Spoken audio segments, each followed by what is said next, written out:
आदित्यनाथ पहुंचे हैं, क्या कुछ वहां पर चल रहा है, तस्वीरें आपको दिखाएंगे। पीछे हट जाता था। आप सोचो, एक पहचान का संकट जिन लोगों ने उत्तर प्रदेश को भ्रष्ट प्रदेश के रूप में, गुंडा प्रदेश के रूप में, अराजक प्रदेश के रूप में बनाया, उन्होंने उत्तर प्रदेश वासियों के सामने पहचान का संकट भी खड़ा किया। लेकिन आज मुझे प्रसन्नता है कि अब आप देश में कहीं चले जाइए, दुनिया के अंदर कहीं चले जाइए, यूपी का नाम आएगा, सामने वाले का चेहरा चमकता हुआ दिखाई देता है, वह आपके स्वागत के लिए उत्सुक दिखाई देता है। यह है परसेप्शन। परिणाम है, हमने उत्तर प्रदेश के अंदर प्रति व्यक्ति आय को 3 गुना करने, उत्तर प्रदेश का वार्षिक बजट को भी 3 गुना करने, उत्तर प्रदेश की जो अर्थव्यवस्था है उसको भी 3 गुना करने में सफलता प्राप्त कर ली। यूपी का नौजवान यूपी के अंदर अपने परिश्रम और अपने पुरुषार्थ का उपयोग कर रहा है तो उत्तर प्रदेश प्रगति कर रहा है। आज देश के अंदर किसी भी अन्य राज्य की तुलना में यूपी की अर्थव्यवस्था सबसे बेहतर राज्यों में से है। अब हमें कोई बीमारू राज्य नहीं कहता है।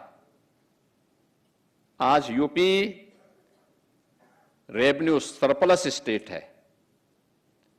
यूपी देश की अर्थव्यवस्था का ग्रोथ इंजन बना हुआ है।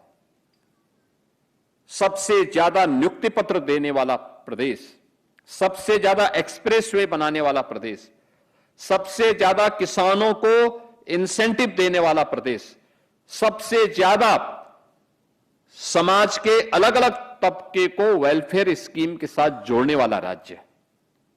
और उत्तर प्रदेश के अंदर ये प्रगति हर एक क्षेत्र में दिखाई दे रही है। ये एक पक्ष, लेकिन साथ साथ नौजवानों के लिए रोजगार की संभावनाएं, जो नौजवान सरकारी नौकरी नहीं करना चाहता उसके लिए व्यवसाय के लिए एमएसएमई सेक्टर में बड़े निवेश के माध्यम से कानून का राज होगा। अपराध और अपराधियों के प्रति जीरो टॉलरेंस। परिणाम, आज हमारे पास एमएसएमई में जो बंद हो गया था 2017 के पहले,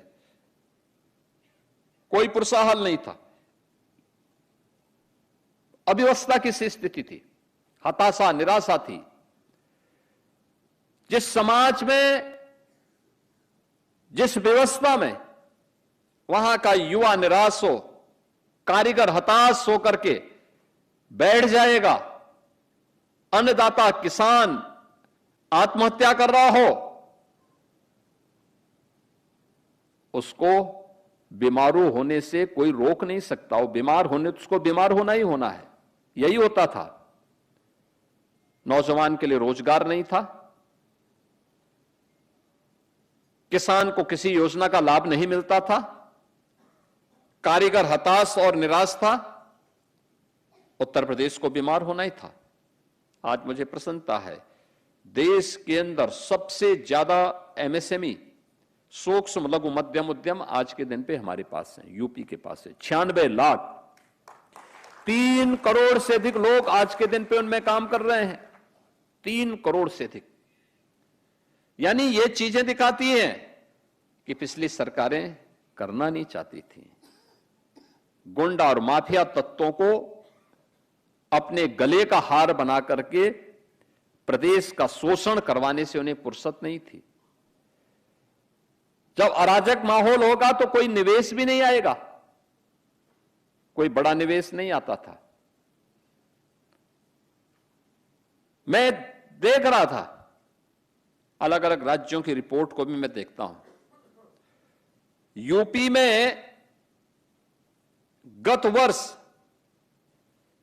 4000 से ज्यादा बड़े उद्योग आए और हम लोगों ने पिछले 9 वर्ष के अंदर उत्तर प्रदेश के अंदर उद्योगों की संख्या को, जो 14,000 थी, अब उसकी संख्या बढ़कर के 32,000 से ऊपर ज्यादा बड़े बड़े उद्योग लगे हैं, जो कभी संभव ही नहीं था। आज जो संभव हुआ है, एक्सप्रेसवे के रूप में बेहतरीन इंफ्रास्ट्रक्चर, यह तब हुआ है जब सरकार ने निर्णय लिए, कार्य किए, और उसी कार्य पद्धति को आगे बढ़ाने के लिए कि जब निष्ठा से व्यक्ति काम करेगा तो गति बनेगी, अगर काम चोरी करेगा तो दुर्गति से भी कोई रोक नहीं सकता है। हमें तय करना है कि हमें गति को तीव्र करके प्रगति की ओर बढ़ना है या दुर्गति की ओर बढ़ना है, और उसी दिशा में आप सबका आह्वान करूंगा कि उत्तर प्रदेश के अंदर संभावना है, अनलिमिटेड पोटेंशियल का राज्य है। जो राज्य पहले बॉटम 3 में गिना जाता था, आज टॉप 3 राज्यों में उसकी गिनती होती है। उस राज्य में सेवा करने का अवसर आपको प्राप्त हो रहा है, और उस अवसर का बेहतर उपयोग करना, उस दिशा से अपने आप को तैयार करना। इसके लिए जो सरकार ने प्लेटफॉर्म उपलब्ध करवाया है आयुष के माध्यम से, आयुष केवल आयुष नहीं है, मेरा मानना है कि स्वास्थ्य के क्षेत्र में हेल्थ टूरिज्म को सबसे ज्यादा आकर्षित कोई कर सकता है तो आयुष विभाग कर सकता है, आयुष विभाग कर सकता है। आयुष विभाग के माध्यम से चमत्कार लाया जा सकता है और उस पर कार्य करना है। आयुष्मान आरोग्य मंदिर गांव-गांव में बनाए गए हैं।